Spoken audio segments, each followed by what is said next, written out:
అయ్యో పాపం అన్నం లేదండి వాడికని ఏడుస్తున్నాడు. మా చిన్నతనంలో రక్త సంబంధం అని సినిమా, రక్త సంబంధంలో ఉందో సినిమా వచ్చింది.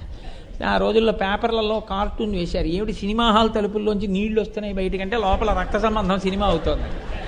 అలా ఎందుకు ఏడవడం అంటే నటుడి యొక్క ఆ పాత్ర పోషణ చేత తాదాత్మ్యత. ఈ నటనకి ముందు అసలు ఆద్యుడు ఎవరో తెలుసా అండి? ఈశ్వరుడే. ఎందుకో తెలుసా? ఈశ్వరుడు నటుడు అంటే తాను ఆయన నటరాజు కాదండి. ఒక ఆయన రంగరాజు, రంగస్థలం మీద ఎక్కేవాడు నటుడు కాడేంటి? రంగరాజు అంటే రంగస్థలం మీద ఎక్కి కూర్చున్నాడు. ఇంకో ఆయన అసలు సహజంగా నటరాజు. ఆయన పేరే నటరాజు. ఆయనకి నమస్కారం చేస్తే తప్ప ఎవరు నాట్యం చేయకూడదు, నృత్యం చేయకూడదు. కాబట్టి ఆయనే మహానటుడు, నటరాజు. ఇంకా మళ్ళీ కొత్తగా ఆయనకేం బిరుది ఇవ్వక్కర్లేదు. ఆయన అసలు వస్తూనే ఆ పదవితోనే వచ్చాడు, ఆ పేరుతోనే వచ్చాడు ఆయన. కాబట్టి ఇప్పుడు ఆయన నటిస్తాడు. ఎలా నటిస్తాడు? అసలు తెలియకుండా నటిస్తాడు. అసలు తెలియకుండా నటించడం అంటే పెద్ద విశేషమేం లేదండి, చాలా తేలిక. మీరందరూ జ్ఞానులు, మీకు తెలుసు. ఒక కుండ ఉందనుకోండి, నామరూపములు ఆధ్యాత్మిక విద్య యందు మాయగా నటన. మీరు బాగా గుర్తుపెట్టుకోండి. మాట మాయ అంటే ఏమిటండి? మాయ అంటే ఏమిటండి అంటారు. మాయ అంటే తలబదలు కొట్టుకోకర్లేదు. నామము రూపము మాయ. ఎందుకో తెలుసా అండి? నేను కుండ అన్నాను అనుకోండి, ఏమంటే కుండ అన్నాను అనుకోండి, మీకు గరిట కనపడుతుందా మనసులో? కుండ అంటే ఏం కనపడుతుంది? మట్టితో చేయబడి నీటిని పట్టుకునేటటువంటి ఒక సాధనము. నేను ప్రమిద అన్నాను అనుకోండి, అక్కడ నుంచి ప్రమిద పట్టరండి అంటే ఒక కుండ పట్టుకొస్తారా? పట్టుకురారు, ప్రమిద పట్టుకొస్తారు. ఎందుకని? నేను ప్రమిద అన్నాను అనుకోండి, నామం. నేను ప్రమిద అనగానే మీకు రూపం గుర్తొస్తుంది. నేను రూపాన్ని చూపించి, కుండను చూపించి, అవి ఆ నీళ్లు పట్టుకోవడానికి వచ్చి తెత్తురు అన్నాను అనుకోండి, ప్రమిద పట్టుకొస్తారా? కుండ పట్టుకొస్తారు.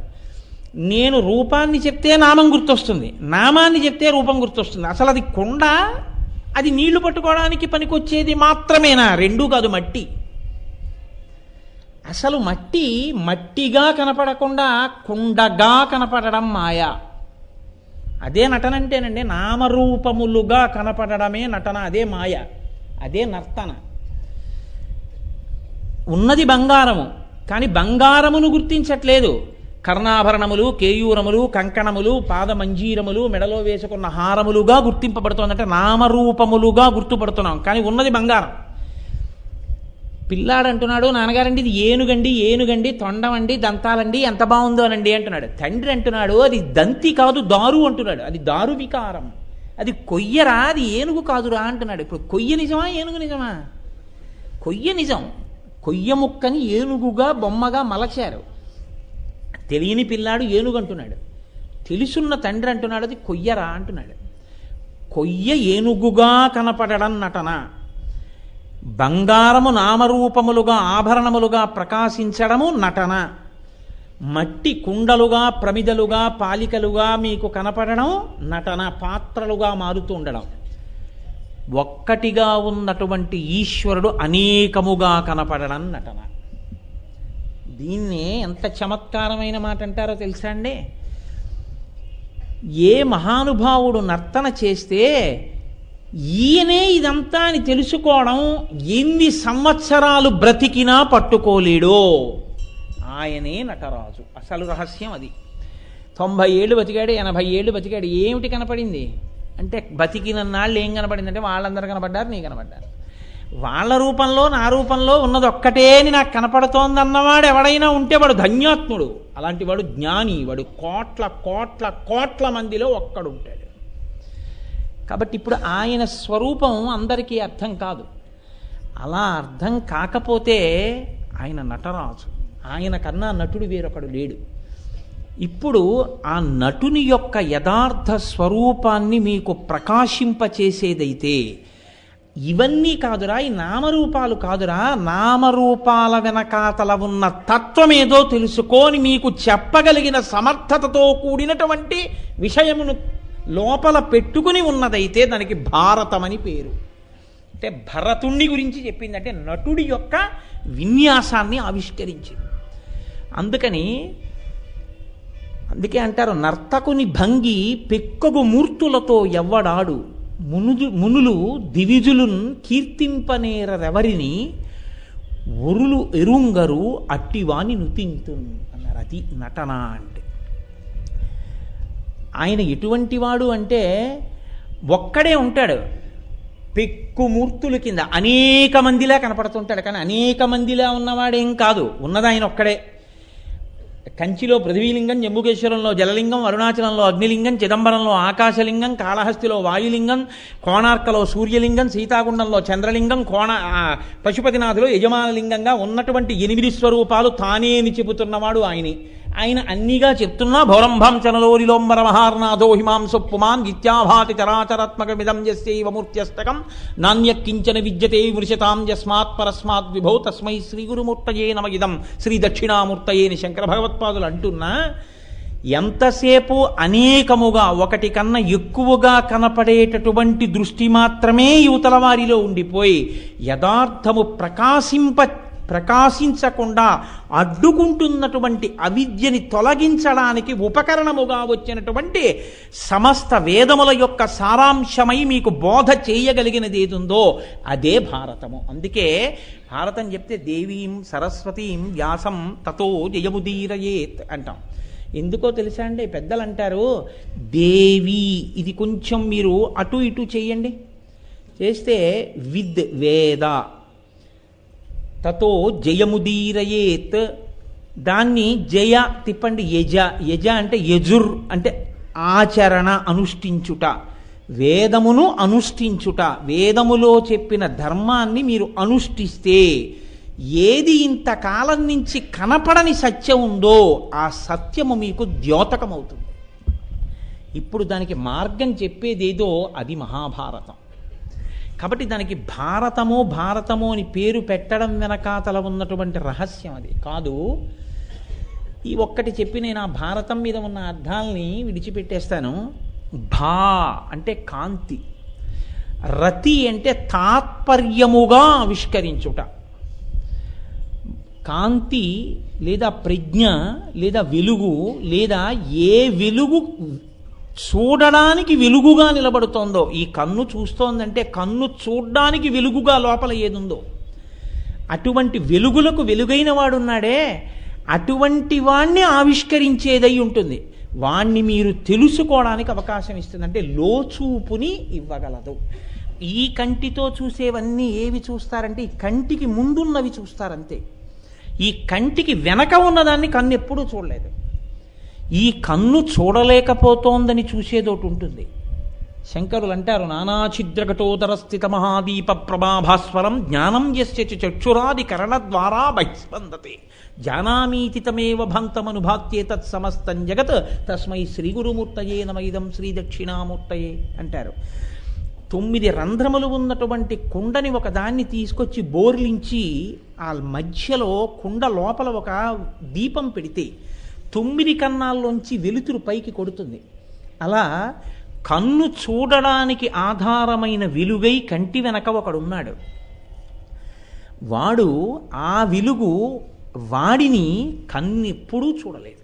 ఎందుకు చూడలేదు అంటే కన్ను చూడగలిగింది కంటికి ముందున్న దాన్ని మాత్రమే. కంటికి ముందున్నదేది? జగత్. జగత్ అంటే జాయతే గచ్చతే ఇది జగత్, వచ్చి వెళ్ళిపోయేదేదో అది జగత్. వచ్చి వెళ్ళిపోయేటటువంటి పరిణామశీలమైన జగత్తుని కన్ను చూస్తుంది తప్ప అసలు ఈ మార్పులను చేసేటటువంటి సత్యవస్తు దర్శనాన్ని చెయ్యాలంటే ఈ కన్ను పనికిరాదు. ఇది చూసి చెప్పలేదు. కాబట్టి ఇప్పుడు ఏం చెయ్యాలి? ఈ కన్ను ముయ్యాలి, లోపలి కన్ను తెరవాలి. లోపల కన్ను తెరవడం అంటే జ్ఞాననేత్రం తెరుచుకోవాలి. తెరుచుకుని ఈ కనపడుతున్న వాటన్నింటి వెనకాతల ఉన్నవాడెవరు, లేదా ఇన్నిగా ఉన్నవాడెవరు, ఎవడు వీటిని సృష్టించి పెంచి పెద్ద చేసి మళ్ళీ లయం చేసి మళ్ళీ కలిపి ఈ చేస్తున్నటువంటి దాన్ని చూడడానికి లోపల కన్ను తెరిపించగలిగి పై కన్నుని మూసేటట్టు చేసి, అంటే వైరాగ్యమును కల్పించి లోకన్ను తెరిపించగలిగినటువంటి ధర్మబోధ చేయగలిగినటువంటి ప్రజ్ఞతో నిండినటువంటి గ్రంథమేదో దానికి మహాభారతం అని పేరు. ఇప్పుడు ఈ లోకన్ను తెరవడం అంటే ఏమిటో తెలుసా అండి? మీకు చెట్టు నీడని ఇవ్వడం. చెట్టు నీడని ఎందుకు ఇవ్వాలి అంటే బాటసారి కనుక. మీరు చూడండి, నేను ఈ మాట ఎందుకన్నానంటే బాగా డస్సిపోయాడు అనుకోండి, పాంధుడు అంటారు. పాంధుడు బాటసారి. పాంధుడు అంటే దాహంతో ఉన్నవాడు, బాటసారి అంటే గమ్యాన్ని వెతుక్కుంటూ వెళ్ళిపోతున్నాడు. ఇప్పుడు ఆయన కన్నులు ఎప్పుడు మూస్తాడో తెలుసా అండి? వెడుతున్నంతసేపు ముయ్యడు. మంచి చెట్టు నీడ దొరికిందనుకోండి, అమ్మయ్యా అని వెళ్ళి ఆ చెట్టు కింద కూర్చొని అబ్బా అంటాడు, ఇలా సేద తీరుతాడు. ఇప్పుడు ఈ సేద తీరడానికి మహాభారతం గురించి పెద్దలు చెప్తూ ఒక మాట చెప్తారు. 2 చెట్లు ఉన్నాయి లోకంలో. ఈ 2 చెట్లు ఆశ్రయించేటప్పుడు మీరు ఒక చెట్టు కింద కూర్చోబోయి ఇంకో చెట్టు కింద కూర్చున్నారనుకోండి, మళ్ళీ కిందకి వెళ్ళిపోతారు. ఎంత హీనోపాధిలోకి వెళ్ళిపోవాలో అంత హీనోపాధిలోకి వెళ్ళిపోతారు కూర్చోకూడని చెట్టు కింద కూర్చుంటే. ఏ చెట్టు కింద కూర్చోవాలో ఆ చెట్టు కింద కూర్చున్నారనుకోండి, మీరు పొందవలసిన ప్రయోజనాన్ని పొందేస్తారు. అదేమిటంటే అలా కూడా ఉంటుందా చెట్టు వల్ల? ఖచ్చితంగా ఉంటుందండి.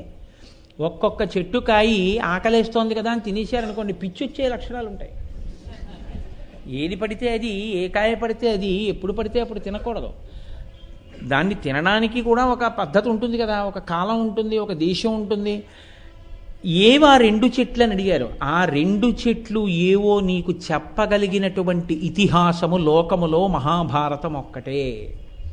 ఆ 2 చెట్లు ఏవి అన్నది మీరు పట్టుకున్నారనుకోండి, మీరు మహాభారతం విన్నన్నాళ్ళు ఆ కోణంలోనే వినండి, వింటున్నంతసేపు అదే ఆ కోణంలో వినండి. అలా కాకుండా కేవలం ఏదో కథాగమనం కింద మీరు వింటూ వెళ్ళారనుకోండి, అప్పుడు మీరు వినడం వలన పొందవలసినటువంటి ప్రయోజనాన్ని మీరు సాధించుకోలేరు. అది వినాలి అంటే మహాభారతం వినడానికి ముందు మీకు ఈ ఉపకరణం దొరకాలి. చలిలో బయటికి వెళ్ళేటప్పుడు ఎలా మీరు స్వెక్టర్ వేసుకుంటారో, బయటికి వచ్చేటప్పుడు ఒక బట్ట కట్టుకుని ఎలా వస్తామో, అలా మహాభారతం వినడం మొదలుపెట్టినవాడు మొట్టమొదట ఈ 2 చెట్లు తెలుసుకోవాలి. తెలుసుకుని ఏ పాత్ర వైపు పడితే ఆ పాత్ర వైపుకి ఆకర్షింపబడకూడదు. అంటే అందులో వచ్చే వ్యక్తుల వైపుకి ఆకర్షింపబడకూడదు.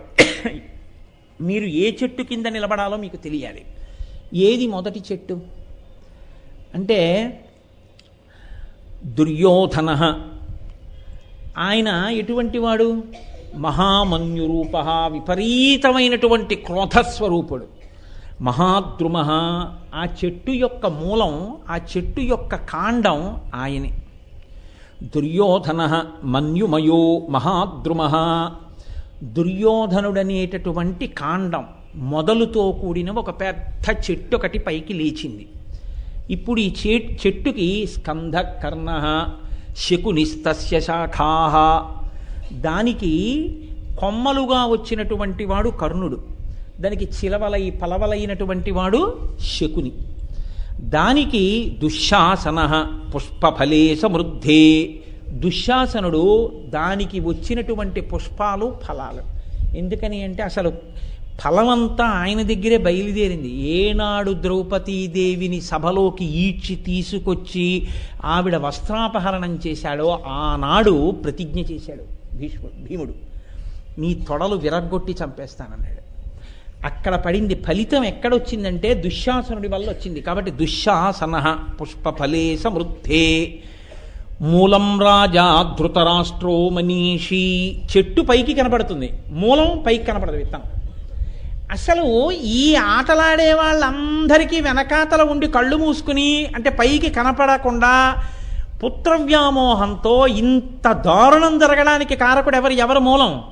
ధృతరాష్ట్రుడు. ఇదో చెట్టు ఉంది, మీరు వెడుతుంటే ఇది కూడా కనపడుతుంది లోకంలో. లేకపోతే మీరు ఒకటి ఆలోచించండి, మనుష్య జన్మ వృధా అయిపోవడం అనేది ఎందుకు వస్తుందండి? ఇది మీకు ఇచ్చిన రోజునే మీరు ధరించారు కాదు కదా.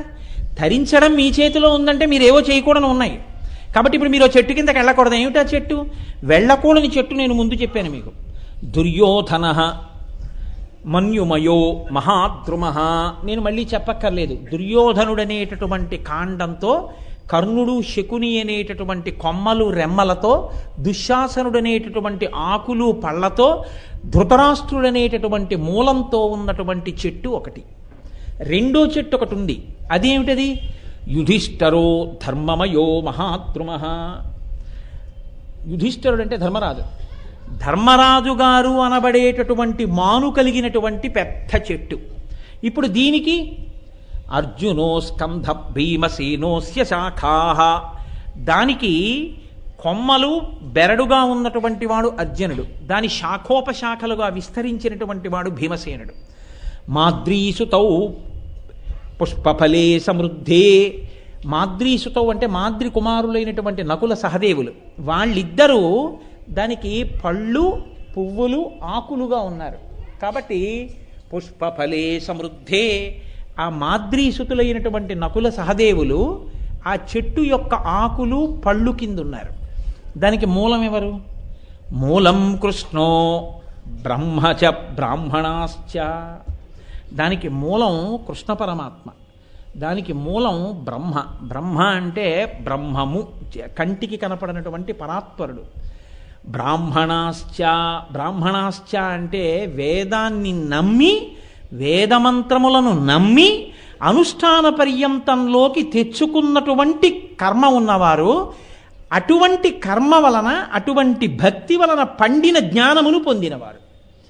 ఇటువంటి వాళ్ళు బ్రహ్మచ బ్రాహ్మణాశ్చ, కృష్ణుడు పరబ్రహ్మము బ్రాహ్మణులు, వీళ్ళు మూలముగా కలిగినటువంటిది ఈ చెట్టు. ఇప్పుడు నువ్వు ఆ చెట్టు కిందకెళ్ళి కూర్చుంటే ఇహ జన్మ లేదు, నీవు కృష్ణుణ్ణి చేరిపోతావు. నువ్వు కానీ దుర్యోధనుడన్న చెట్టు కిందకు వచ్చి కూర్చుంటే మనుష్య జన్మ పాడైపోతుంది. రెండూ చెట్లే. ఒక్కొక్క చెట్టు విషపు గాలులు వీస్తుంది, ఆ చెట్టు కిందకి వెళ్ళి కూర్చున్నందుకు మరణిస్తారు. కాబట్టి ఏ చెట్టు కింద కూర్చుంటావో నువ్వు ఎంచుకో. ఇప్పుడు నీకు ఈ చెట్టు ఎందుకంటే అలా అన్నారు, ఇహ వినడం మొదలుపెట్టు. వినడం మొదలు పెడితే యుధిష్ఠరో అంటే ఆయన ఎలా ఉంటాడో, భీమసేనుడు ఎలా ఉంటాడో, అర్జునుడు ఎలా ఉంటాడో, ఎందుకు వాళ్ళకి కృష్ణుడు మూలం అయ్యాడో, వీళ్ళకి ఎందుకు మూలం కాలేదు, అందుకే మహాభారతానికి జయమని పేరు. జయం అంటే ఏమిటండి అందులో జయం అని అడుగుతారేమో. ఎక్కడ ధర్మం ఉందో అక్కడ జయం ఉంటుంది. జయ అన్నమాట అక్షరాల్ని అంకెల్లోకి మార్చేటటువంటి సంప్రదాయం ఒకటి ఉంది మనకి. అందులో య 1, జ 8, అంకానాం వామతోగతి, దాన్ని మళ్ళీ ఎడం పక్క నుంచి తీసుకొస్తే 18. మహాభారతంలో 18 రోజులు యుద్ధం, 18 పర్వాలు, 18 భగవద్గీత అధ్యాయాలు, యుద్ధం 18 అక్షౌహిణీలు, 8, 1, 9. అక్షయ సంఖ్య అని పేరు 9కి. ఎందుకో తెలుసా అండి, అది వికారాన్ని చెందకుండా వెడుతూ ఉంటుంది. మీకు నేను తరచూ చెప్తూ ఉంటాను ఆ మాట. 9 1 9, 9 2 18, 8 1 9, 9 3 27, 7 2 9, 9 4 36, 3 6 9, 9 5 45, 5 4 9, 9 6 54, 5 4 9. ఇలా ఏం చేసినా మళ్ళీ 9 వస్తూ ఉంటుంది అక్షయ సంఖ్య. ఇది యతధర్మస్తతో జయ. ఎక్కడైతే ధర్మం ఉందో అక్కడ జయం ఉంటుంది. ఎక్కడ ధర్మం ఉందో, ఏది పట్టుకోవడం ధర్మమో మీకు తెలియాలంటే మహాభారతంలో ధర్మాన్ని పట్టుకున్న చెట్టు ఒకటి ఉంది. ఆ చెట్టుని మీరు పట్టుకుని ఆ చెట్టు కిందకి వెళ్ళి కూర్చున్నారనుకోండి, అంటే ఈ పాత్రని నేను దృష్టిలో పెట్టుకుంటానన్నారనుకోండి, మీరు వెళ్ళవలసిన మార్గం మీకు తెలిసిపోయింది. ఆయన ఏం చేస్తున్నాడు అన్నది గమనిస్తున్నారనుకోండి, అలా మీరు చేయడమే జీవితంలో. కాబట్టి ఇది మహాభారతంలో మీకు ధర్మాన్ని ప్రవచనం చెయ్యడానికి తీసుకున్నటువంటి మార్గం. అందుకని మహానుభావుడు ఏం సామాన్యమైన భారతం అండి, 18 పర్వములతో కూడినటువంటి రచన. ఆదిపర్వం, సభాపర్వం, అరణ్యపర్వం, విరాట పర్వం, ఉద్యోగ పర్వం, ఆ తర్వాత భీష్మపర్వం, ద్రోణపర్వం, కర్ణపర్వం, శల్యపర్వం, సౌప్తిక పర్వం, స్త్రీ పర్వం, శాంతి పర్వం, అనుశాసనిక పర్వం, అశ్వమేధ పర్వం, ఆశ్రమవాస పర్వం, ఆ తర్వాత మౌసుల పర్వం, మహాప్రస్థానిక పర్వం, స్వర్గారోహణ పర్వం. 18 పర్వాలు. 18 పర్వములతో కూడినటువంటి మహాభారతాన్ని వ్యాస భగవానుడు లోకానికి అందించాడు. ఇంత గొప్ప భారతాన్ని లోకానికి వ్యాసుడు అందించడం ఒక ఎత్తైతే, అటువంటి మహాభారతాన్ని ఆంధ్రీకరించడం ఒక ఎత్తు. తెలుగువారందరూ గర్వపడవలసినటువంటిది, తెలుగువారందరూ ఆనందించవలసినటువంటిది, తెలుగువాడిగా పుట్టినవాడు నమస్కరించవలసినది కవిత్రయానికి. ఏ ఒక్కరూ ఆంధ్రీకరించింది కాదండి మహాభారతం. 3 కవులు 100 సంవత్సరాల మధ్యలో వ్యవధానం వచ్చేటట్టుగా ఆంధ్రీకరించారంటే మీరు ఒకటి ఆలోచించండి. మహాభారతాన్ని ఆంధ్రీకరించగలిగినటువంటి ప్రజ్ఞ కేవలము పాండిత్యం కాదు, ఇతరమైనటువంటి లక్షణాలను ఎన్నిటినో చూస్తే తప్ప పంచమవేదమైన భారతాన్ని ఆంధ్రీకరించగలిగినటువంటి అదృష్టాన్ని ఈశ్వరుడు అనుగ్రహించలేదు. నన్నయ్య గారు ఆంధ్ర మహాభారతాన్ని ప్రారంభం చేశారు. ఆదిపర్వం, సభాపర్వం, అరణ్యపర్వంలో 143వ శ్లోకం వరకు అనుకుంటాను ఆంధ్రీకరించారు. ఆంధ్రీకరించి అక్కడతో ఆయన విడిచిపెట్టేసి దేహత్యాగం చేశారు. ఆ తర్వాత మళ్ళీ కొన్ని వందల సంవత్సరాల తర్వాత తిక్కన గారు వచ్చారు. తిక్కన గారు అరణ్యపర్వ శేషాన్ని ముట్టుకోలేదు. ముట్టుకోకుండా విరాట పర్వాన్ని మొదలుపెట్టారు. 4వ పర్వమైన విరాట పర్వాన్ని మొదలుపెట్టి ఇంక అక్కడి నుంచి 18 పర్వాల వరకు చిట్ట చివరి వరకు ఒక్క తిక్కన గారే ఆంధ్రీకరించాడు. అరణ్య పర్వంలో నన్నయ్య గారు విడిచిపెట్టేసినటువంటి దాన్ని ఎర్రాప్రగడ పూర్తి చేశారు. 3 కవులు కలిసి భారతాన్నంతటినీ ఆంధ్రీకరించారు. మళ్ళీ వీళ్ళ 3 ఒక ఎత్తు. నేను ఎవరి మధ్య ఎక్కువ తక్కువలు చెప్పట్లేదు, కానీ తిక్కన గారు మహానుభావుడు. ఎందుకో తెలుసా అండి, తిక్కన గారి జీవితం అటువంటిది. తిక్కన గారి తండ్రి గారి పేరు కొమ్మన గారు, అమ్మగారి పేరు అన్నమ్మ గారు. అటువంటి గొప్ప కుటుంబంలో జన్మించినటువంటి వారు మనుమసిద్ధి ఆస్థానంలో మహామంత్రిగా, దండనాథుడిగా, ఆస్థాన కవిగా 3 పాత్రలు పోషించారు ఆయన. అంతటి విశిష్టమైన వ్యక్తిత్వం ఉన్న వ్యక్తి వేదాన్ని బాగా చదువుకున్నవారు, వేదమంత్రముల యొక్క అర్థం ప్రకాశించినటువంటి వారు. వేదం చదువుకోవడం కాదు, చదువుకున్న వేదాన్ని అనుష్ఠాన పర్యంతంలోకి క్రియాకలాపంగా తెచ్చుకున్నవారు. ఎన్నో యజ్ఞయాగములు నిర్వహించినటువంటి వారు. ఎన్ని అగ్రహారాలు దానం చేశాడు మహానుభావుడు. ఏ రాజుకి దగ్గర తను పనిచేస్తున్నాడో ఆ మనుమసిద్ధిని ఆయన దాయాదులు అక్కన్న బయ్యన్న అనబడేటటువంటి 2 కులోత్తుంగ చోళుడు అనబడేటటువంటి ఒక శత్రురాజుతో చేతులు కలిపి మనుమసిద్ధిని పదవీభ్రష్టుణ్ణి చేశారు. చేస్తే ఆ మనుమసిద్ధి ఎక్కడికి పారిపోవాలో తెలియని పరిస్థితులలో తిక్కన గారు తీసుకెళ్లి దాచారు. బహుశా అజ్ఞాతవాసం గురించి తిక్కన గారికి అంత మంచి అవగాహన రావడానికి ఈశ్వరుడు ఇన్ని విషయాలు ఆయనకి అనుభవాన్ని ఇచ్చాడేమో. తిక్కన గారే దాచారు మనుమసిద్ధిని. మనుమసిద్ధిని తన దగ్గర దాచి అజ్ఞాతవాసంలో ఉంచి తాను ఓరుగల్లు సామ్రాజ్యంలో కాకతి గణపతి దేవ చక్రవర్తి దగ్గరికి వెళ్ళి 18 పర్వాల మహాభారతాన్ని సంస్కృత భారతానికి వ్యాఖ్యానం చేశారు. వ్యాఖ్యానం చేస్తే మహానుభావుడు కాకతి గణపతి దేవ చక్రవర్తి ఎంతో సంతోషించి మీకేం కావాలి కోరుకోమన్నాడు. నా ప్రభువు మళ్ళీ సింహాసనం మీద కూర్చోవాలందుకని మీ సైన్యంతో వచ్చి కులోత్తుంగ చోళుడిని ఓడించి మళ్ళీ నా ప్రభువుకి పట్టం కట్టండి అని అడిగారు. అడిగితే గణపతి దేవ చక్రవర్తి మళ్ళీ యుద్ధానికి వచ్చి కులోత్తుంగ చోళుడిని ఓడించి మనుమసిద్ధిని మళ్ళీ రాజ్యంలో ప్రతిష్ఠ చేశాడు. ప్రభువు యొక్క రుణాన్ని తీర్చుకున్నాడు. రాజుగారిని తీసుకొచ్చి మళ్ళీ సింహాసనం మీద కూర్చోబెట్టాడు. అందుకే ఇన్నిటిని తన నిజ జీవితంలో చూసిన వారు కాబట్టే తిక్కన గారికి మల్ల యుద్ధాల దగ్గర నుంచి, అజ్ఞాతవాసం దగ్గర నుంచి, రాణివాసం దగ్గర నుంచి, రాజులు, యుద్ధాలు, గజబలం, అశ్వబలం, పదాతి బలం ఇవి ఎలా నడుస్తాయో, ఎలా వెడతాయో, ఎలా మాట్లాడతారో, అంతఃపురాలు ఎలా ఉంటాయో, ఆ మాట తీరు అంత అందంగా ఉద్యోగ పర్వంలో వాటిల్లో ఆయన రచన చేయగలిగారంటే ఆ ప్రౌఢిమ గణపతి దేవ చక్రవర్తితో మాట్లాడినప్పుడు ఆయనకి ఏర్పడినటువంటి అనుభవం. జీవితం ఎలా పండిందో ఆ పంటలోంచి మహాభారత ఆంధ్రీకరణ వచ్చింది.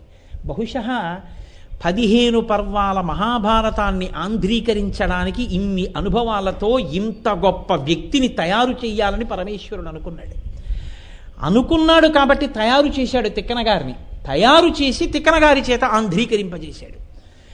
అటువంటి తిక్కన గారు జీవించినటువంటి రోజులలో, అంటే శరీరంతో ఉన్నటువంటి రోజులలో శైవ వైష్ణవముల మధ్య విశేషమైనటువంటి స్పర్ధ జనించింది. ఒకరి మీద ఒకరు చాలా కక్ష పెంచుకున్నటువంటి రోజులు. అటువంటి సమయంలో హరిహరనాథుడికి తాను చేసినటువంటి భారతాన్ని, ఆంధ్రీకరించిన భారతాన్ని అంకితం ఇచ్చారు.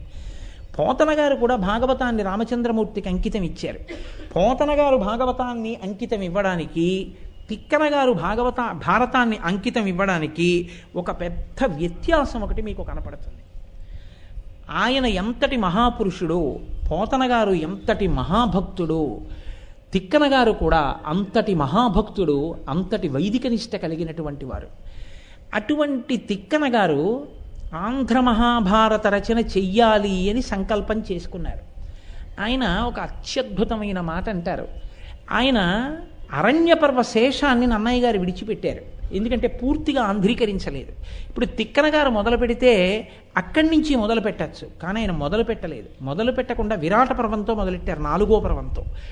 కారణం ఏంటంటే విరాట పర్వానికి పెద్దలు ఒక గొప్ప మాట ఒకటి చెప్తూ ఉంటారు. శృంగగిరి పీఠానికి ఆధిపత్యం వహించినటువంటి చంద్రశేఖర భారతీ స్వామి వారు కూడా ఒకానొకప్పుడు క్షామంతో నీటి చుక్క దొరకనటువంటి ప్రాంతంలో అన్నదానం చేస్తుంటే ఇక్కడ అన్నం పెట్టడం తేలికండి, నీళ్ళు ఇవ్వడం కష్టం, నీళ్ళు ఇవ్వలేకపోతున్నాం అన్నారు.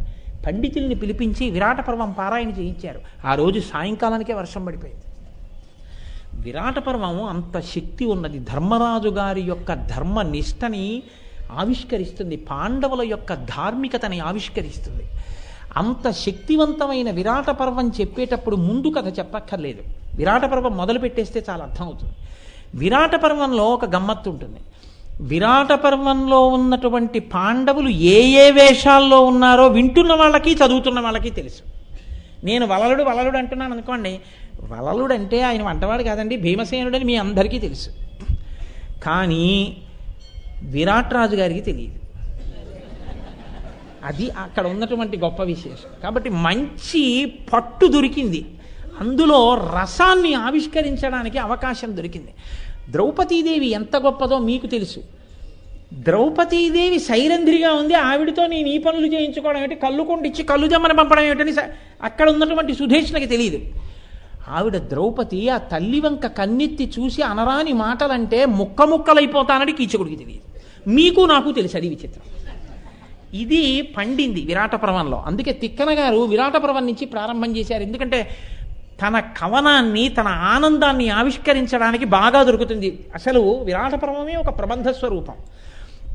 ఆయన అంటారు, నేను ఎందుకు విరాట పర్వాన్ని ఆంధ్రీకరణ చేస్తున్నాను అంటే, ఇక్కడ నుంచి 17 పర్వములు నానారసభ్యుదయోల్లాసి విరాట పర్వమట ఉద్యోగాదులను కూడగా 17 తెనుంగు భాష అందరూ సంతోషించాలి. ఉద్యోగ పర్వంతో కలిపి విరాట పర్వం నుంచి 15 పర్వాలు లోకమంతా సంతోషించేటట్టుగా నేను బుధ సంతోషంబు నిండారగన్, పండితులైన వాళ్ళు, సహృదయం కలిగిన వాళ్ళు పొంగిపోయేటట్టుగా నేను ఈ విరాట పర్వాన్ని విరాట పర్వంతో మొదలుపెట్టి మిగిలినటువంటి పర్వాలు చిట్ట చివరి వరకు మహాభారతాన్ని ఆంధ్రీకరిస్తాను అని ప్రతిజ్ఞ చేశారు. చేసి మొదలుపెట్టారు. మొదలుపెట్టినప్పుడు ఆయన మంగళాచరణంగా మొదట చేసినటువంటి శ్లోకం పద్యం ఎంత గొప్పదంటే, శ్రీయన గౌరినా బరగు చెల్వకు చిత్తము పల్లవింప భద్రాయితమూర్తి అయి హరిహరంబగు రూపము దాల్చి విష్ణు రూపాయ నమశివాయని పల్కెడు భక్తజనంబుల వైదికధ్యాయితకిచ్చమెచ్చు పరతత్వము కొల్చెత నిష్ట సిద్ధికిన్నని చెప్పుకున్నారు. శ్రీ అంటూ మొదలుపెట్టారు, శ్రీకారంతో మొదలుపెట్టారు. లక్ష్మీ స్వరూపం శ్రీ, అంతా మంగళం జరగాలన్న కోరిక. కాబట్టి శ్రీయన గౌరినా బరగు చెల్వకు చిత్తము పల్లవింప. శ్రీ అంటే లక్ష్మి అని చెప్తాం మనం. ఆయన అన్నారు, తిక్కన గారు అన్నారు, శ్రీ గౌరీ రెండు కాదు, శ్రీయే గౌరీ, లక్ష్మియే గౌరీ. లక్ష్మి అనబడే గౌరీ చిత్తము పల్లవింప, ఆవిడ యొక్క చిత్తము, ఆవిడ మనసు సంతోషించేటట్టుగా హరిహరంబగు రూపము దాల్చి, హరిహర అన్న భేదం లేకుండా హరిహరాత్మకుడిగా విష్ణువు శివుడు కలిసి ఉన్నటువంటి స్వరూపంగా ఉన్నటువంటి వాడెవడున్నాడో, ఏ వైదికధ్యాయత వేదాన్ని నమ్మి పరమేశ్వర స్వరూపం అంటే శివకేశవులని రెండుండరు, శివకేశవులుగా ఉన్నవాడొక్కడే అని వేదము యొక్క తాత్పర్యాన్ని అర్థం చేసుకుని రమించినటువంటి హృదయం కలిగిన వాళ్ళు ఎవరుంటారో అటువంటి వాళ్ళు విష్ణు రూపాయ నమశివాయని పల్కెడు వైదికధ్యాయితకిచ్చమెచ్చు పరతత్వము కొల్చెద నిష్ట సిద్ధికిన్. నేను నా కోరిక తీరడానికి 15 పర్వాలు ఆంధ్రీకరించగలిగిన శక్తి కలగడానికి నేను అటువంటి స్వరూపానికి నమస్కారం చేస్తున్నాను. కాబట్టి ఇప్పుడు ఆయన విష్ణువుకి నమస్కారం చేశారా, శివుడికి నమస్కారం చేశారా? అసలు విష్ణువు శివుడని రెండు లేవు, రెండూ కలిపి ఉన్నది ఒక్క పదార్థం అన్నారే. అటువంటి స్వరూపానికి నేను నమస్కారం చేసి మొదలు పెడుతున్నాను. గమ్మత్తు ఏమైందో తెలుసా అండి? ఆయన ఈ మాట అనగానే నానారసాభ్యుదయోల్లాసి కదా ఆయన చెయ్యవలసినటువంటిది. చతుర్థమూర్జిత కథోపేతంబు, అద్భుతమైనటువంటి ఊర్జిత కథ అంటే పట్టుతో కూడినటువంటి కథ ఉన్నటువంటి విరాట పర్వంతో మొదలు పెడుతున్నారు. ఆయన నిద్రపోయారా అంటే నిద్రపోలేదు, నిద్రపోలేదా అంటే నిద్రపోని అవస్థ కాదు. ఒక రోజున మహాభారతాన్ని ఆంధ్రీకరించాలి అని సంకల్పం చేసుకుని ఒక చోట కూర్చున్నారని మీరు అనుకోండి. కూర్చునుండగా మాగన్ను పట్టింది అంటారు చూసారా, అంటే నిద్ర పట్టేసిందా అంటే నిద్ర పట్టేసిన స్థితి కాదు, నిద్ర పట్టలేదా అంటే బహిర్ముఖుడు కాడు. అటువంటి స్థితిలోకి ఆయన జారారు. జారినప్పుడు ఒక గమ్మత్తు జరిగింది. బహుశः ఆంధ్ర సాహిత్యంలో మనందరం రెండు చేతులెత్తి నమస్కరించవలసినటువంటి స్థితి తిక్కన గారికి. ఆయనకి ఆ స్థితిలో, అది స్వప్నము అన్న మాట వాడడం కూడా సరిపోదు, కొమ్మన గారు కనబడ్డారు. కొమ్మన గారు అంటే తిక్కన గారి తండ్రి గారు. కనబడి ఆయన అన్నారు, తిక్కన నేను రా అన్నారు. అనేటప్పటికీ నాన్నగారు మీరా అని తిక్కన గారు గభాలను లేచి నిలబడి తండ్రి గారికి నమస్కారం చేశారు. ఆయన అన్నారు, ఇత పూర్వం నువ్వు ఒక శ్లోకం సంస్కృతంలో రచన చేసావు, జ్ఞాపకం ఉందా తిక్కన అన్నారు. అప్పటికి ఆయన నిర్వచనోత్తర రామాయణాదులు చేసి ఉన్నారు. ఏ శ్లోకం అని ఆలోచన చేస్తున్నారు. కిమస్తిమాల కిమ కౌస్తుభం వా అని శ్లోకం చేశావు. ఈశ్వర, మీకు మెడలో పుర్రెల మాల వేసుకుంటారు శివస్వరూపంగా, కౌస్తుభాన్ని మెడలో వేసుకుంటారు విష్ణు స్వరూపంగా. ఒకటి పుర్రెల మాల, ఒకటి కౌస్తుభం, రెండిటికి పోలికుందా? అసలు నిజం చెప్పండి, మీకు ఆ కౌస్తుభరత్నం అంటే ఇష్టమా, ఈ పుర్రెల మాల అంటే ఇష్టమా? కిం కాలకూట, మీరు ఒక స్వరూపంతో కాలకూట విషాన్ని తాగి కంఠంలో పెట్టుకున్నారు. నిజం చెప్పండి, తాగి గుటక వేసేస్తే అమ్మో మళ్ళీ దొరుకుతుందో దొరకదో అన్నట్టుగా కంఠంలో పెట్టుకుని దాచుకున్నారంటే మీకు కాలకూట విషం అంటే ఇష్టమా? లేకపోతే కిము యశోదాస్తన్య, మీకు ఆ యశోదాదేవి యొక్క స్తన్యము నుంచి స్రవించినటువంటి పాలని బాలకృష్ణుడిగా తాగారు కాబట్టి మీకు ఆ పాలంటే ఇష్టమా? ఇప్పుడు ఆయన అడుగుతున్నది శివస్వరూపాన్ని విష్ణుస్వరూపాన్ని కలిపి ఈ ప్రశ్న వేశారు. ఈ రెండిటిలో మీకు అసలు ఏది ఇష్టమో నాకొక్కసారి చెప్పండి అని అడిగారు. నువ్వు ఈ శ్లోకం చేశావు కదా తిక్కన, ఆ శ్లోకాన్ని విని హరిహరనాథుడు సంతోషించాడు. ఆంధ్రదేశంలో హరిహరనాథుని యొక్క స్వరూపం ఫిలిం నగర్ దేవాలయంలో ఉంది. నేను ఒకసారి దర్శనం చేసి ఎంతో సంతోషించాను. విష్ణువు శివుడు రెండు కలిసినటువంటి స్వరూపం. ఆ హరిహరనాథుడు నిన్ను చూడ్డానికి వస్తున్నాడన్నారు. ఇటువంటి సన్నివేశం మీరు ఎక్కడైనా చూసారా? అంటే అలా ఎందుకు జరగాలండి అని మీకు అనుమానం రావచ్చు. హరిహరనాథుడే వచ్చేసాడు అనుకోండి, ఇప్పుడు భగవానుడే వచ్చేసాడు అనుకోండి, ఏమో తిక్కన గారు గబుక్కుని గుర్తుపడతారో ఏమిటి ఇలా ఉన్నావు నువ్వెవరో, ఏమో స్తోత్రం అవి చేస్తారేమో బాగుండదని. ఎవరైనా చాలా ముఖ్యమైన వారి దగ్గరికి ఎడుతున్నారనుకోండి, వారికి బాగా తెలుసున్న వారిని ముందు ఆశ్రయించి వారిని పట్టుకుని ఏమంటే కొంచెం నన్ను పరిచయం చేయండి అని తీసుకెళ్తే ఈయనండి బలానా అంటే ఈయన వలన ఆయనతో చక్కగా మాట్లాడతారు కదా. అందుకని అలా ముందు కొమ్మనని తీసుకుని వచ్చారు, ఎందుకు ప్రీతి కలిగిందో చెప్పడానికి. ఇప్పుడు కొమ్మన ఈ మాట చెప్పిన తర్వాత హరిహరనాథుడు విజయం చేస్తున్నాడు, నీతో మాట్లాడతాటన్నారు. ఏమి భాగ్యం, హరిహరనాథుడు నాతో మాట్లాడడానికి రావడమా? తండ్రి గారు ఏరి అని ఇలా చూశారు. మహానుభావుడు కోటి సూర్యుల పగిది వెలిగిపోతూ హరిహరనాథుడి యొక్క పాద మంజీరముల సవ్వళ్ళు వినపడుతుండగా ఆయన వచ్చి ఎదురుగుండా నిలబడ్డారు. రెండు కందుల వెంట ఆనంద బాష్పధారలు కారిపోతూ తిక్కన గారు రెండు చేతులు కైమోడ్చి ఇలా లలాటమునకు తగల్చి ఒక పక్కకి వెళ్ళి వంగి నమస్కరించి నిలబడ్డారు. నిలబడి ఆయన ఆనాడు చెప్పినటువంటి పద్యం ఆంధ్ర సాహిత్యంలోని ఒక మణిపూస. కరుణారసము పొంగి దొరపడి చాట్పున శశిరేఖ అమృతంబు జాలువార, గురి అయిన చెలుమున వెలసిన లోక రక్షణమనంగా, ప్రథమాద్రినేతించు భానుబింబము నాన వరమున కౌస్తుభ రత్నమొప్ప, హరినీల పాత్రిక సురభి చందనమున్న గతినాభి ధవళ పంకజము మెరయ, సురనదియును కాళిందియును వెరసినట్టి కాంతి పూరమ్ము శోభిల్లు శాంతమూర్తి, నా మనసు ఆనంద మగ్నముగ చేసి ఎలమి సన్నిధి చేసే సర్వేశ్వరుండు అని చెప్పారు. కరుణారసము పొంగి దొరపెడు చాట్పున శశిరేఖ అమృతంబు జాలువార. ఆ ఎదురుగుండా నిలబడినటువంటి మూర్తిని కింద నుంచి పైకి వర్ణించట్లేదు, పైనుంచి కిందకి వర్ణిస్తున్నారు. ముందు చూడగానే ఇలా కదండి చూస్తాం, ఆ సహజత్వం, ఆ చూడగానే ఆ ఆనందంతో నోటి వెంట వచ్చిన మాట. కరుణారసము పొంగి దొరపెడు చాట్పున శశిరేఖ అమృతంబు జాలువార.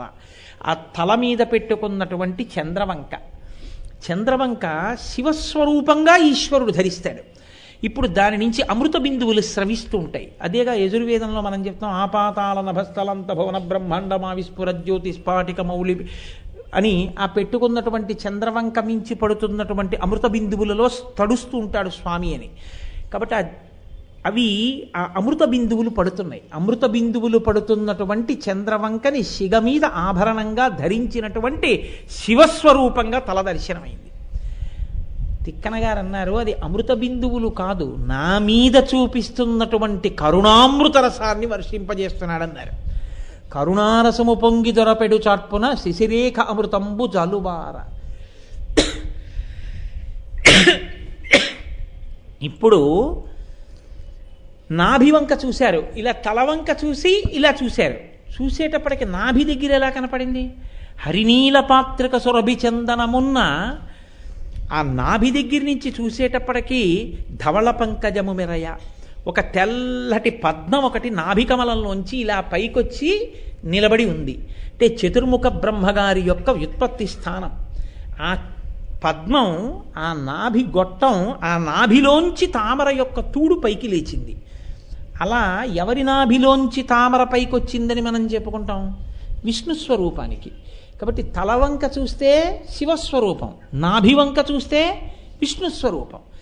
ఇప్పుడు ఇలా మళ్ళీ తలపైకి ఎత్తి చూశారు ఈ కంఠం దగ్గరికి. గురి అయిన చెలుమున లోకరక్షణ మనంగ గళమున ఛాయదోప, తెల్లటి కంఠం మీద నల్లటి మత్స కనపడింది. హాలాహల భక్షణం చేసి కంఠంలో ఆ హాలాహలాన్ని నిలబెట్టేసుకున్నప్పుడు నీలకంఠుడన్న పేరుతో ఆ కంఠం నీలమైనటువంటి రంగుని పొందింది. ఆ నీలకంఠుణ్ణి చూశారంటే ఇప్పుడు కంఠం దగ్గర చూసినప్పుడు ఎవరు కనపడుతున్నారు? మళ్ళీ శివదర్శనం. ఇప్పుడు మళ్ళీ ఇలా కిందకి చూశారు, గుండెల దగ్గరికి చూసేటప్పటికీ కౌస్తుభరత్నం కనపడింది. ప్రథమాద్రినేతించు భానుబింబమునాన ఉరమున కౌస్తుభరత్నమొప్ప. ఆ తూర్పు కొండ మించి వచ్చేటటువంటి సూర్యకిరణములు ఎటువంటి ప్రకాశంతో ఉంటాయో అటువంటి కాంతి వెదజల్లుతున్నటువంటి కౌస్తుభమని కనపడింది. ఇప్పుడు ఇలా చూస్తే శివుడు, ఇలా చూస్తే విష్ణువు, శివకేశవులు రెండూ కలిసిన స్వరూపంగా తనకి దర్శనమిచ్చారు. ఇది ఎలా ఉందన్నారంటే, సురనదియును కాళిందియును బెరసినట్టి కాంతిపూరమ్ము శోభిల్లు శాంతమూర్తి. సురనది అంటే గంగ, కాళింది అంటే యమున.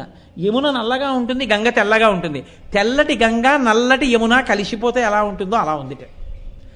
కాంతిపూరమ్ము శోభిల్లు శాంతమూర్తి. ఒక పెద్ద కాంతి వలయం ఇలా ముందుకొచ్చేస్తే ఎంత ప్రసన్నంగా ఎంత అందంగా ఉంటుందో అలా ఉన్నట్ట. నా మనసు ఆనందమగ్నముగా చేసి, ఆనందము అన్న మాటకు అర్థం వేరు, సుఖము అన్న మాటకు అర్థం వేరు. సుఖము అంటే మీ లోపలది కాక మీ పైనున్న వాటి యొక్క సంపర్కము చేత లోపల ఒక సంతృప్తి భావన పైకి కాసేపు ఉద్భుతమైతే సుఖం అంటారు. నేను లడ్డూ తిన్నాను అనుకోండి, కాసేపు సంతోషంగా ఉన్నట్టు ఉద్భుతం అవుతుంది, దానికి సుఖమని పేరు. లోపలే పుట్టి లోపలే పెరిగి లోపల పెరిగిన దాని వలన పైనున్న వాటి నుంచి తెగిపోయి, అంటే పైనున్న వాటితో సంపర్కము విడిపోయి తాను ఆనంద మగ్నుడైపోయి తనలో ఉన్న ఆనందంలో తాను లయమైపోతే దానికి ఆనందం అంటారు. ఆనందమునకు వేరొక సంపర్కం ఉండదు. పైనుంచి ఏదో వస్తే ఆనందం ఉండదు. లడ్డూ తింటే ఆనందం వచ్చిందండి, దోశ తింటే ఆనందం వచ్చిందండి అనకూడదు. ఆనందము లోపల పుడుతుంది. అందుకని పైన కన్నులు మూసి ధ్యానము చేసినప్పుడు మూడు ఒకటైతే పుట్టేది ఆనందం. అలా కాకుండా పైన ఉన్న వస్తువు యొక్క సంపర్కము చేత కాసేపు సంతోషమన్న అనుభూతి కలిగితే అది సుఖము. కానీ అది దుఃఖస్వరూపము. సుఖమే దుఃఖము. ఎందుకో తెలుసా అండి? ఇంకో 4 లడ్లు తినేస్తే కక్కు వస్తుంది. అంటే సుఖము కాదు, దుఃఖము కాదు. దుఃఖము సుఖంగా ఉంటుంది ఒకసారి. ఎందుకో తెలుసా అండి?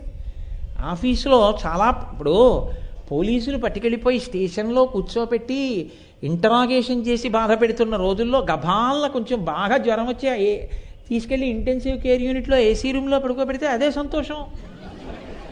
చాలామంది అలా అనారోగ్యం పాలు అయిపోతుంటారు కూడా వెళ్ళిపోవడానికి, మీరు చూడండి. కాబట్టి అప్పుడు అది దుఃఖమా అంటే సుఖం. ఒక్కొక్కసారి దుఃఖము సుఖము కాసేపటికి దుఃఖంగా అయిపోతుంది. అందుకే అవేమి శాశ్వత ప్రాతిపదికన ఉండేవి కావు సుఖము దుఃఖము అనేటటువంటివి. ఆనందం ఒక్కటే శాశ్వతము, అది మన స్వరూపము కనుక. కాబట్టి ఇప్పుడు నా మనసు ఆనందమగ్నముగా చేసి, ఈ మాట మీరు పట్టుకోవాలి. ఇప్పుడు ఇది పైన కనపడిన వస్తువు వల్ల వస్తోందా, లోపల కనపడుతున్న వస్తువు వల్ల లోపల పెరుగుతోందా? ఈ మాటలు వాళ్ళ ఆవిడికి వినపడ్డాయండి మీరు అడగకూడదు. ఎందుకని? ఆయనకి లోపల కనబడుతున్నాడు, పైన కనబట్టలేదు. వాళ్ళ ఇంట్లో కొమ్మన వాళ్ళ ఇంట్లో బయట కనబట్టలేదు, ఆయనకి లోపల కనబడుతున్నాడు. ఆయనలో హరిహరనాథుడు కనబడుతున్నాడు. దానివల్ల ఆనందము ఉద్భుతమైంది.